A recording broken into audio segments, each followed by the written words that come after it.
Well, Andrew Grant Whitfield, a member of the Portfolio Committee on Police, remembers his colleague. Joining me now for this conversation. Andrew, thank you so much for your time, and sincere condolences, of course, to the committee. As I understand, you worked quite closely as well with Tina Joemat-Pettersson. Upon hearing the news of her untimely passing, I mean, what went through your mind in terms of the loss that both, the ANC, Parliament and South Africans have now just endured? Well, any death under the circumstances when it's so unexpected is absolutely shocking. I was really shocked last night, and I think that our condolences first and foremost go out to her family. She was a mother first and foremost, and a family-focused person. She was always very happy to share stories of her family, always took an interest in my family, and developed a personal relationship with the members of the committee. So certainly a loss to the committee as a chairperson who wasn't scared to take on the executive from time to time, who held a hard line on the South African Police Service when they weren't performing properly or didn't present adequately to the committee. And certainly our condolences also go out to the ANC and to all of those who knew her and worked with her closely. I think that it was very clear from my experience since 2019 that she adopted a collaborative and cooperative approach, and the two of us were able to get a number of things done together with the committee where ordinarily partisan politics may have disrupted that. And so that will be missed. Yeah. And also just perhaps paint us a picture of, the Tina that you got to engage with daily was, even when it comes to, work professionally, because she was quoted here, Andrew, as saying, and I quote this during a conversation she had with one of our media colleagues at Sidi Madia.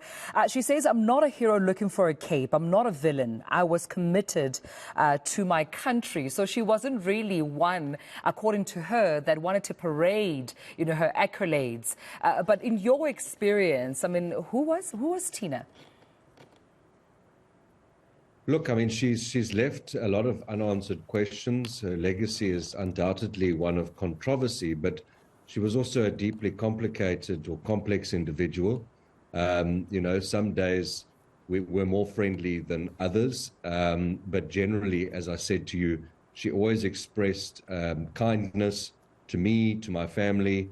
She asked genuine and sincere questions of a personal nature to ensure that her colleagues on the committee were all okay and on board. She was a consummate politician, of that I have no doubt.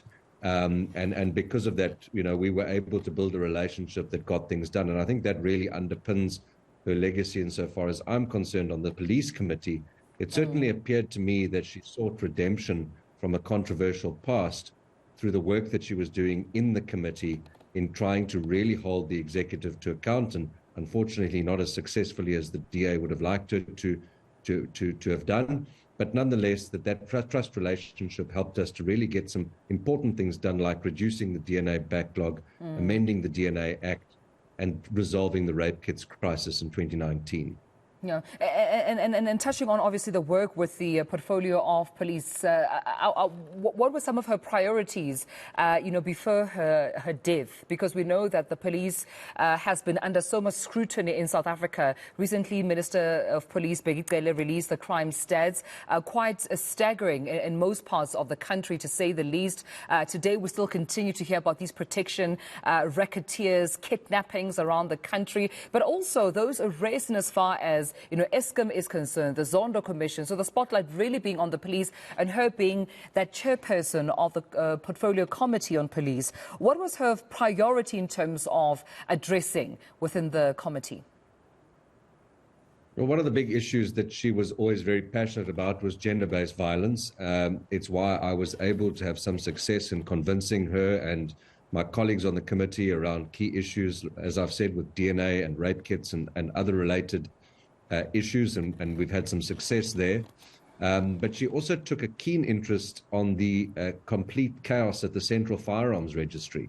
It's very easy to say that guns are the problem in South Africa, but which guns are the problem? She quickly understood that the Central Firearms Registry was in a state of chaos, that there were porous networks of guns flowing out of the South African Police Service and out of storage into criminal hands. She took a keen interest in that. We had 2 oversight visits over the last 3 years just to the Central Firearms Registry in Pretoria. She also took a keen interest in community policing forums. We don't have sufficiently well-established CPFs across the country that are properly supported by the police. And so she took a keen interest in ensuring that the police pay respect towards those CPFs and provide them with the support that they need to get their job done. And most recently, she took a really hard line on the South African Police Service's inability to present coherently on the issue of firearms in South Africa and their inability to control them through the CFR, which is the Central Firearms Registry.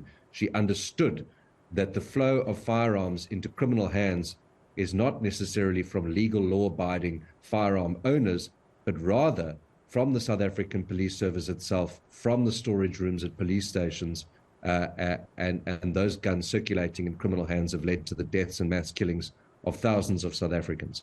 And so she will be missed from that perspective as well. And I know that the committee will have a tremendous amount of work to do to fulfill that legacy that she's left behind. All right. Well, thank you so much for speaking to us under these tragic circumstances. Shadow Minister of Police, Andrew Whitfield, thank you so much for your time. Remembering, of course, Tina Joemat-Pettersson, who has passed away at the age of 59. She was the chairperson of the Portfolio Committee on Police and leaving quite a big gap just in terms of continuing to see that oversight on police, addressing some of the gaps and challenges within the police department and ministry, which I understand, according to Andrew, some of our priorities, of course, addressing rape kits, the shortage and backlog of rape kits out in police stations.